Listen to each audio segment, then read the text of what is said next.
Last time I told you about exercise of lesson 10. Today I will tell you about short answer type of question. पिछले turn में मैंने आपको बताया था, exercise बताई थी, फिल इन द ब्लैंक बताए थे, ट्रू फॉल्स बताए थे। आज हम आपको शॉर्ट आंसर टाइप क्वेश्चन के विषय में बात करेंगे।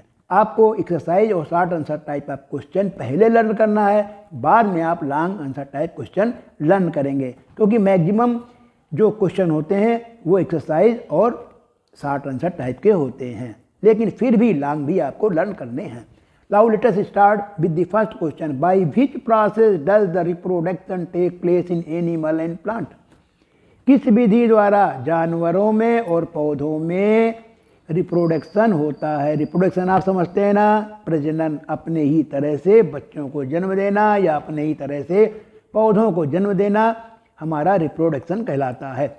Reproduction in plant and animal take by, देखो पौधों में या जानवरों में, जंतुओं में रिप्रोडक्शन दो तरह से होता है। एक होता है एसेक्सुअल रिप्रोडक्शन, दूसरा होता है सेक्सुअल रिप्रोडक्शन। एसेक्सुअल रिप्रोडक्शन में क्या होता है, केवल या तो मेल होता है या फीमेल होता है, ठीक है, लेकिन सेक्सुअल में मेल और फीमेल दोनों की आवश्यकता पड़ती है। Question number second, by which organism the reproduction takes place by budding? किस जीवधारी में जो हमारा रिप्रोडक्शन बडिंग द्वारा होता है? देखिए हाइड्रा को दिखेगा नहीं, चूंकि ये इतने छोटे होते हैं कि ये माइक्रोस्कोप से ही दिखते हैं। In hydra reproduction takes place by budding, hydra में रिप्रोडक्शन बडिंग द्वारा होता है। Question number third, in which reproduction only one gamete is involve? किस रिप्रोडक्शन में केवल एक ही पेरेंट होता है? गैमेट समझते हैं ना, मेल गैमेट और फीमेल गैमेट, ठीक है। मेल गैमेट जब फीमेल गैमेट आपस में मिलते हैं तब बनता है एम्ब्रियो, लेकिन एसेक्सुअल में क्या होता है कि हमारा केवल एक ही पेरेंट होता है। In unisexual reproduction only one parents is involve, केवल एक ही पेरेंट शामिल होता है।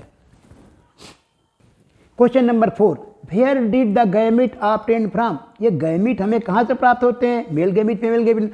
Gametes are obtain from all living things, जितने भी जीवधारी हैं उनसे ही गैमेट प्राप्त होते हैं। मेल से मेल गैमेट, फीमेल से female gamete. What is called the male reproductive organ of flower? पुष्प में, फ्लावर में जो हमारा मेल रिप्रोडक्टिव ऑर्गन होता है उसे हम क्या कहते हैं? उसको हम कहते हैं stamen is called the male reproductive organ of flower. फूल में जो मेल रिप्रोडक्टिव ऑर्गन होता है वो स्टेमेन होता है। What is the early growth of an embryo plant? पौधे का, देखो एम्ब्रियो प्लांट का विकास किस तरह से होता है, कैसे होता है? देखिए, germination is the early growth of embryo plant. भ्रूण का जो हमारा एम्ब्रियो, पहले क्या बनता है? हमारा एम्ब्रियो बनता है, मेल फीमेल मिलते हैं तो एम्ब्रियो बनता है, और एम्ब्रियो हमारा प्रारंभिक विकास होता है। Germination is the early growth of an embryo plant.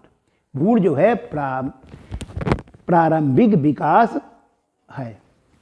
Question number 7, what do you mean by reproduction? Reproduction से आप क्या समझते हैं?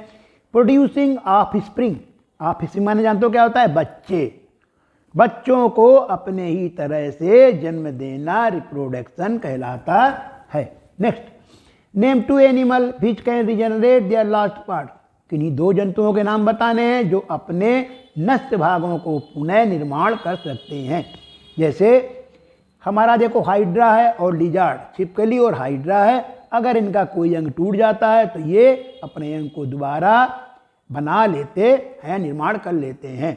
तो hydra and the lizard can regenerate their lost part. Hydra और लिजार्ड जो हैं, छिपकली, ये अपने खोए हुए अंगों को, अपने नष्ट अंगों को पुनः बना लेते हैं, प्राप्त कर सकते हैं। Question number 9, what is pollination? Pollination क्या है? देखिए, मेल फ्लावर में एंथर होते हैं, एंथर के अंदर पोलन ग्रेन होते हैं। फीमेल में क्या होता है? का ऊपरी भाग स्टिग्मा होता है। तो एंथर जो हैं, एंथर से पोलन ग्रेन निकलते हैं और हवा द्वारा या पानी द्वारा फीमेल फ्लावर के स्टिग्मा पर स्थानांतरित होते हैं या चले जाते हैं, उसे हम कहते हैं पॉलिनेशन। तो ट्रांसफर ऑफ पोलन ग्रेन का एंथर से स्टिग्मा तक स्थानांतरण पॉलिनेशन कहलाता है। Question number 10, what do you understand by dispersal of seed? Dispersal समझते हो कि नहीं? जैसे कि आप घर में उल्टी सीधी चीज़ों को फेंक देते हैं कमरे में, उसी तरह से जो सीड हैं, हमारे बीज हैं, वो दूर दूर तक फैल जाते हैं, डिस्पर्स हो जाते हैं। किसके द्वारा? पानी द्वारा या हवा द्वारा।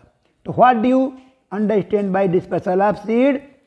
बीजों के डिस्पर्सल से क्या समझते हैं? Scattering of seed are called dispersal of seed. बीजों का बिखरना डिस्पर्सल कहलाता है। Question number 11, what is fertilisation? आप जानते हैं जब when a sperm and the egg join together they make a first cell of new living cell. जब मेल से स्पर्म और फीमेल से एग, स्पर्म और जब एग से आपस में मिलते हैं, ज्वाइन करते हैं, तो वो एक पहली सेल बनाते हैं जिसको कि हम first cell of new living things कहते हैं। This process is called fertilisation. देखिए, when sperm and egg join together, जब स्पर्म और एग आपस में मिलते हैं, they make a first cell of new, तो वो लिविंग थिंग, एक जीवित वस्तु की रचना करते हैं जिसको हम एम्ब्रियो कहते हैं। This process is called ferti, और इस विधि को फर्टिलाइजेशन कहते हैं। Question number 12, define asexual reproduction. Asexual reproduction क्या होता है? Reproduction takes by single parent is called asexual reproduction. ऐसा रिप्रोडक्शन जिसमें केवल अकेला पेरेंट भाग लेता है उसे हम एसेक्सुअल रिप्रोडक्शन कहते हैं। And it is sufficient for today. I will tell you long answer type question on next day or next turn. Goodbye students.